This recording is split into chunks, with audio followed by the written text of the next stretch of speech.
ओम गायत्रै नमः। ओम सरस्वत्यै नमः। श्री राधे, नमस्कार, हर महादेव। प्रिय बंधुओं, देवियों और सज्जनों, आज पुनः आप लोगों के समक्ष मैं आपके जीवन से जुड़ी कुछ अनोखी जानकारियों को लेकर के मैं आपके लिए उपस्थित हुआ हूं। आप बस कुछ ऐसी जानकारियां हैं जो कि बहुत बारीकी से आपको समझना चाहिए और बहुत बारीकी के साथ ही आपको वह करना चाहिए। कई बार देखा गया है कि लोग जब अपने घर में पूजन पाठ, जाप, मंत्रों को बोलना इत्यादि सब लोग करते हैं, लेकिन क्या आपको लगता है आप सही कर रहे हैं? आप सही कर्म के द्वारा उसका उच्चारण कर रहे हैं? बिल्कुल नहीं। सबसे पहले आपको अपने इंद्रियों को वश में करें, और वो वश में कैसे होती है? 3 बार ओम का उच्चारण करना है। श्वास को धीरे से ऊपर लें, फिर धीरे धीरे छोड़ते हुए ओम का उच्चारण करें। 3 बार करें। अपने हाथ को ऐसे ऐसे मसले अपने नेत्रों पे लगाए, फिर नेत्रों को आराम आराम से खोलें। आपका मन स्थिर रहेगा। आपका मन आपके शरीर के साथ वहीं पे आपको क्रियाओं को करने के लिए अग्रसित करेगा, लेकिन ध्यान और अपने इंद्रियों को वश में करके ओम का उच्चारण करना है। तो चलिए, आज के इस वीडियो में मैं आपको बताऊंगा आप सभी लोग क्या करते हैं। संध्योपासन, 3 कालों को मिलाकर के संध्योपासन का नाम पड़ा है, जो 3 कालों में होती है। कौन से काल में? ब्रह्म मुहूर्त, मध्याह्न एवं गोधूली वेला।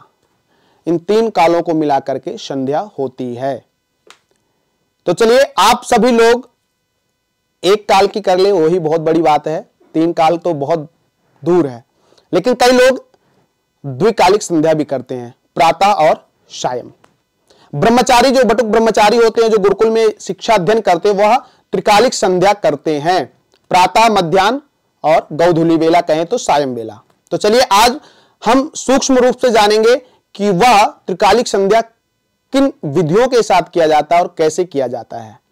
तो चलिए, बहुत छोटी छोटी जानकारियां मैं आपको दूंगा और उनके द्वारा आप करेंगे तो आशा है कि आप पूरे विश्वास तन्मयता के साथ आपको हर एक चीज आपको उपलब्धि के तौर पे आपको मिलती रहेगी। सबसे पहले ब्रह्म मुहूर्त वेला आप में करते हैं संध्या, तो आप पवित्र होकर के अपने एक स्थान पर बैठ करके आचमनी, पवित्री और पृथ्वी ध्यान, उसके उपरांत में आप अपने शिखा का पूजन करें, शिखा को बांधें, तिलक लगाएं, यज्ञोपवीत का मंत्र पढ़ें। फिर आपको हाथ में कुशा की पैंती पहननी है, तिलक लगाना है। उसके उपरांत में आपको क्या करना है? संकल्प करना है। संकल्प में आप गंगा जल भी ले सकते हैं और अपने घर की मिट्टी भी रख सकते हैं संध्या करने के लिए, लेकिन जल अवश्य रखना है। तो चलिए, संकल्प कर लेते हैं। अहम संध्योपासन कर्मम कारिष्ये। ये अभी नहीं बोलना है, लास्ट में बोलना है। तिथिवार, नक्षत्र, योग, करण का उच्चारण करने के बाद जिस स्थान पे आपका मकान है, गली संख्या, भवन संख्या, सब कुछ उच्चारण करने के बाद मासा नाम उत्तमे मासे, कौन सा मास चल रहा है, उसके बाद आप क्यों कर रहे हैं, कैसे कर रहे हैं, कहाँ पे कर रहे हैं, अपने लिए कर रहे हैं, नाम गोत्र का उच्चारण कर लें।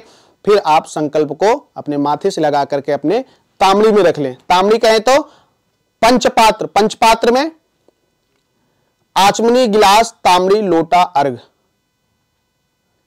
ये 5 चीजें आपके पास अवश्य होनी चाहिए संध्या करते हैं तो। और विशेष माला अवश्य होनी चाहिए। किस देव के लिए कर रहे हैं? उनके लिए। अब भगवान शिव की संध्या कर रहे हैं तो उसमें आपको रुद्राक्ष की माला होनी चाहिए। मां गायत्री की कर रहे हैं तो आपके पास तुलसी की माला होनी चाहिए। और अगर आप मां लक्ष्मी की कर रहे हैं तो आपके पास कमल गट्टे की माला होनी चाहिए। तो चलिए, जानते हैं कि आप मां गायत्री का संध्या कर रहे हैं, मां गायत्री के लिए संध्योपासन कर रहे हैं, तो किस प्रकार करें। फिर आपको क्या करना है? संकल्प होने के पश्चात आपको प्राणायाम करना है। प्राणायाम करने से पहले विनियोग, विनियोग करने के उपरांत आपको ओम भू ओम भुवा ओम स्वाहा ओम महा ओम जना ओम तपा ओम सत्यम ओम तत्सवितुर्वरेण्यम भर्गो देवस्य धीमहि धियो न प्रचोदयात् ओम स्वाहा भुवा ओम साजुं, इन मंत्रों के द्वारा आप प्राणायाम करें।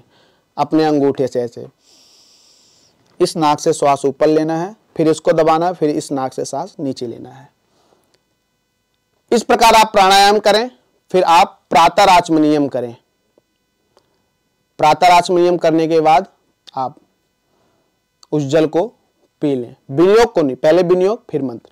जो मंत्र से करेंगे आचमनी उसको पीना है। फिर आपको भगवान सूर्य नारायण देवता को अर्घ्य प्रदान करना है। वो भी कैसे? पहले विनियोग, फिर आप एक कटोरी में थोड़ा सा गंगा जल, रोली, सुगंधित पुष्प, अक्षत छोड़ करके भगवान सूर्य नारायण देवता को अर्घ्य प्रदान करें। आसन से उठना नहीं है, आसन पे बैठ करके ही उसी तांबड़ी में जल गिराना है।